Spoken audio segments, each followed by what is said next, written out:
அனைவருக்கும் அன்பான வணக்கம். நீங்கள் கேட்டுக்கொண்டிருப்பது கதையலை. வாசிப்பவர் ஹேமலதா ஜெகநாத். திரு கல்கி எழுதிய பார்த்திபன் கனவு, பாகம் 2, அத்தியாயம் 10. துறைமுகத்தில்.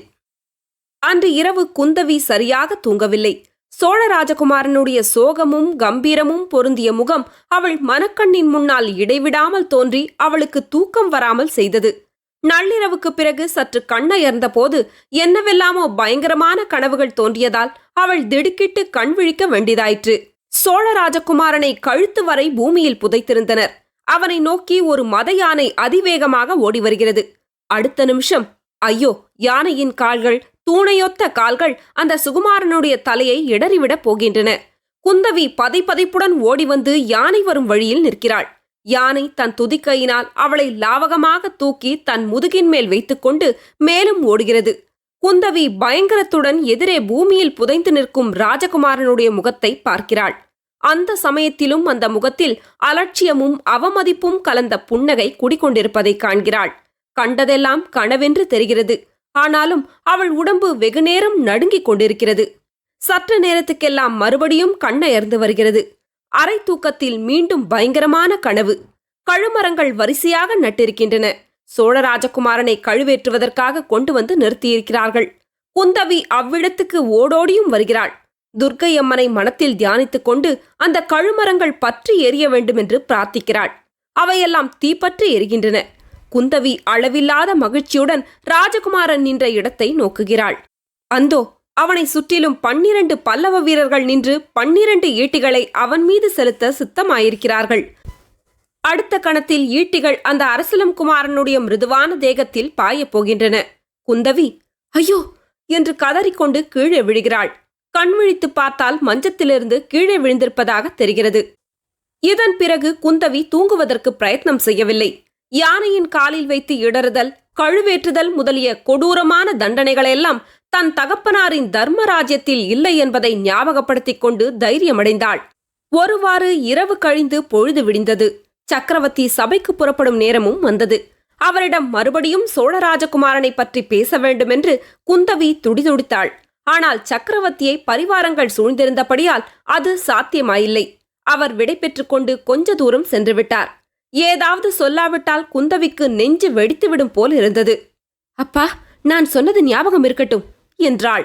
நரசிம்மவர்மர் அவளை திரும்பி பார்த்து, எதை சொல்லுகிறாய் குந்தவி? ஓஹோ, சோழ ராஜகுமாரனை கடுமையாய் தண்டிக்க வேண்டுமென்று சொன்னாயே, அதுதானே ஞாபகம் இருக்கிறது என்று சொல்லிவிட்டு பின்னர் திரும்பி பார்க்காமலேயே சென்று விட்டார். குந்தவிக்கு சொல்ல முடியாத ஆத்திரமும் துக்கமும் பொங்கிக் கொண்டு வந்தன.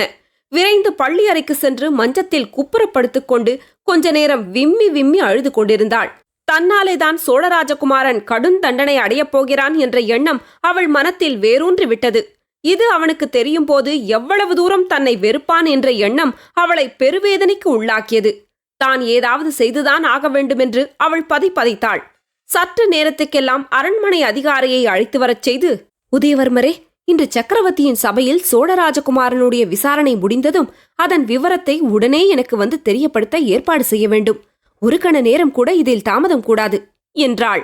அரண்மனை அதிகாரி அப்படியே ஆகட்டும் என்று சொல்லி சபைக்கு ஆளையும் அனுப்பி வைத்தார். குந்தவி அன்று வழக்கமான காரியங்கள் ஒன்றும் செய்யவில்லை. நந்தவனம் சென்று மலர் எடுக்கவில்லை. ஆலயங்களுக்கும் போகவில்லை.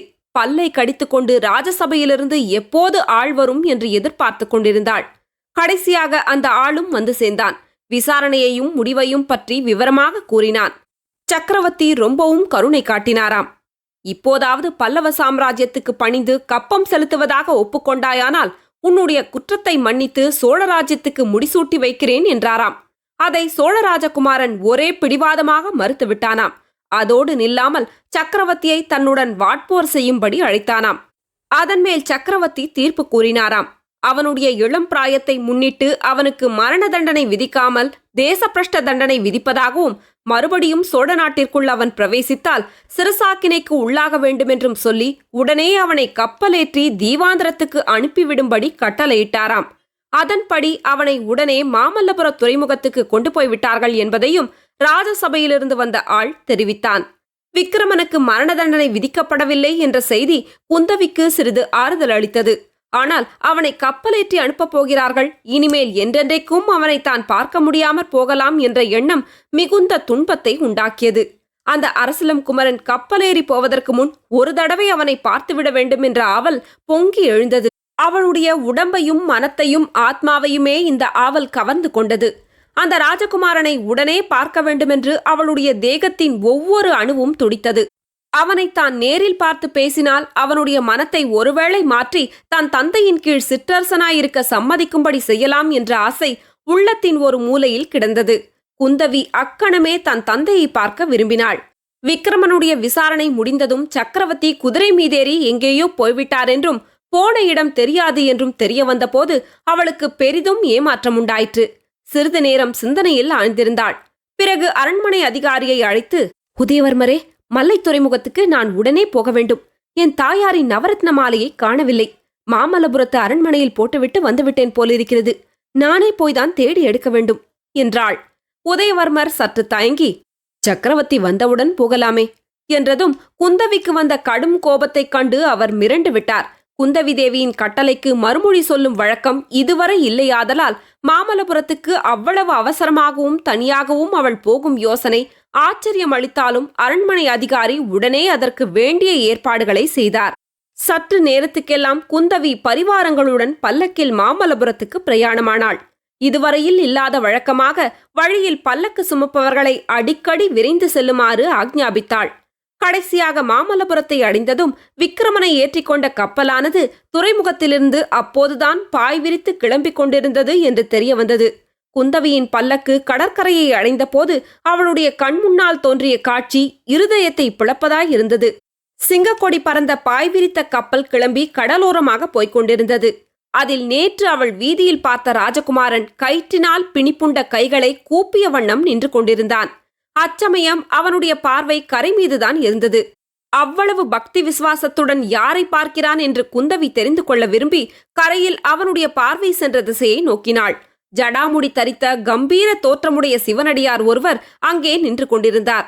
அவர் தமது வலது கரத்தை தூக்கி விக்கிரமனை ஆசிர்வதிக்கும் நிலையில் காணப்பட்டார். மறுபடியும் குந்தவி விக்கிரமனை நோக்கினாள்.